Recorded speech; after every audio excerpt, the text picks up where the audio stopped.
कल एक बात मुझे बहुत अच्छी लगी और इस मंच के माध्यम से मैं राज्य के कार्यपालिका को कहना चाहता हूं। हालांकि कुछ हमारे माननीय सदस्यों ने उसको दूसरे रूप में लिया। विधानसभा के सदस्य माननीय श्री जयराम महतो जी ने कल एक बात कही थी कि एक वो समय था जब उग्रवादियों के भय से अंचल, थाना, प्रखंड नियंत्रित होता था। कुछ लोगों ने इसे इस रूप में देखा कि क्या आप वही व्यवस्था चाहते हैं। मैं समझता हूं कि इसके पीछे ये सोच थी कि यदि विधायिका की प्रणाली कमजोर होगी तो फिर से उग्रवाद की प्रणाली मजबूत हो जाएगी झारखंड के ग्रामीण क्षेत्रों में। और इसलिए मैंने कहा कि इस मंच से हम कार्यपालिका को भी कहते हैं कि हमारी संस्कृति इतनी आदर्शपूर्ण होनी चाहिए और विधायिका भी अपनी जिम्मेवारी को समझे। हमारे यहाँ जो व्यवस्था है वो प्रत्यक्ष शासन व्यवस्था है। जनता हमें चुनती है, हम सरकार को चुनते हैं। तो इसका मतलब ये नहीं कि हमारी जिम्मेवारी खत्म हो गई।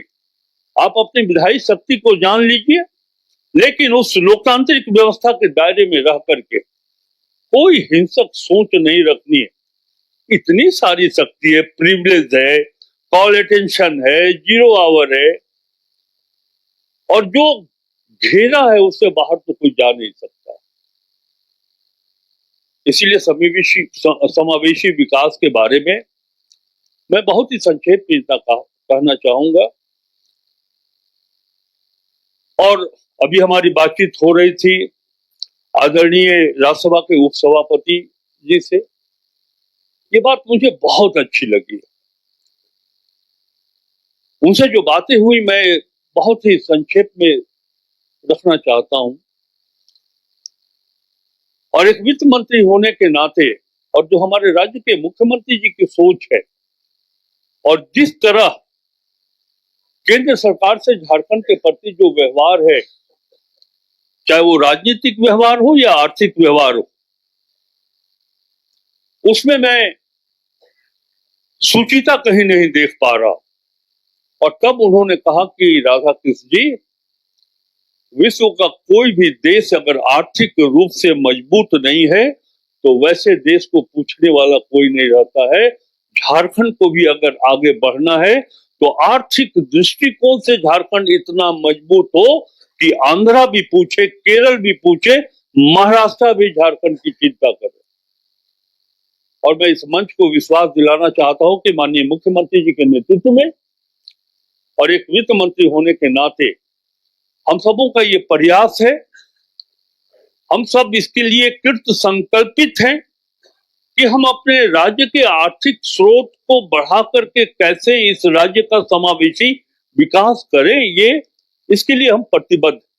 लेकिन चिंता की बात ये, हम केंद्र सरकार से भीख नहीं मांग रहे, हमारा अधिकार है। केंद्रीय करों में जो राज्य की हिस्सेदारी होनी चाहिए, जब वो राशि हमें नहीं मिल सकती, नहीं मिलती, जब भारत सरकार के द्वारा ग्रांट्स इन एड में हमको हमारे लिए जो निर्धारित राशि है वो नहीं मिलती, तो झारखंड तो अभी नया राज्य है।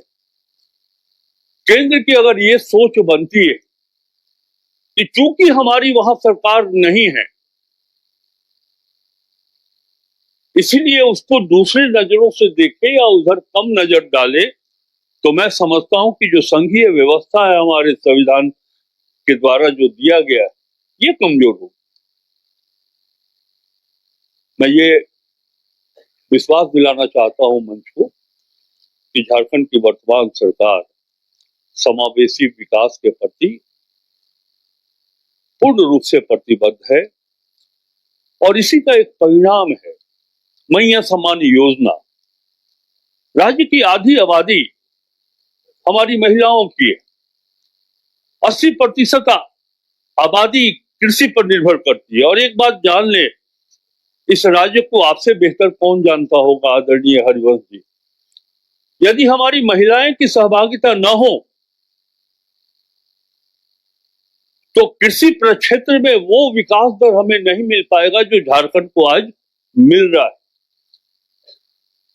और उनके सम्मान की रक्षा अगर किसी ने की है तो मुख्यमंत्री हेमंत सोरेन ने की है, जिनके कारण, जिनकी नीतियों के कारण, नियम के कारण आज राज्य के 55 लाख महिलाओं को, माताओं को, बहनों को 2,500 रुपया प्रति माह मिल रहा है। ये एक मैंने उदाहरण दिया समावेशी विकास का। मैं अंत में, क्योंकि आदरणीय सीपी सिंह जी ने भी इस विषय को छुआ है, मैं भी इस विषय पर प्रकाश डालना चाहता हूं। देखिए, अगर आपको कुछ सीखने की ललक हो तो उसके लिए किसी अधिकारी को नियुक्त करने की आवश्यकता नहीं।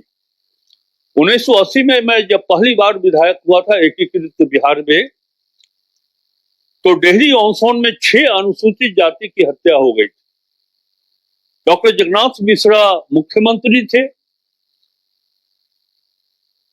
और उनको लगा कि एक पढ़ा लिखा लड़का है। कर्पूरी ठाकुर जी ने कार्यस्थगन प्रस्ताव लाया तो हमारे मुख्यमंत्री ने कहा कि आपको बोलना पड़ेगा, आप सरकार के पक्ष की ओर से वक्ता होंगे। मैं इस सभा को बताना चाहता हूं कि मैं, चक्षु राय जी, 1.5 सेकंड नहीं बोल पाया था। पहली बार मैं विधानसभा गया था, मैं तो किंग कर्तव्य विमूढ़ था, एयर कंडीशन का हॉल देखा था, गद्दे, सीट, गद्दा, मैं बोल नहीं पाया था। और कर्पूरी ठाकुर जी ने मेरे ऊपर ये टिप्पणी की कि राधा कृष्ण जी आप होमवर्क करके नहीं आए हैं, बैठ जाइए। उनकी ये 2 पंक्ति आज राधा कृष्ण किशोर को संसदीय व्यवस्था में यहां तक पहुंचाया है। अंदर मैंने समझा है कि मैं क्यों नहीं सीखूंगा, और सीखने के लिए किसी अधिकारी की नियुक्ति की आवश्यकता नहीं थी।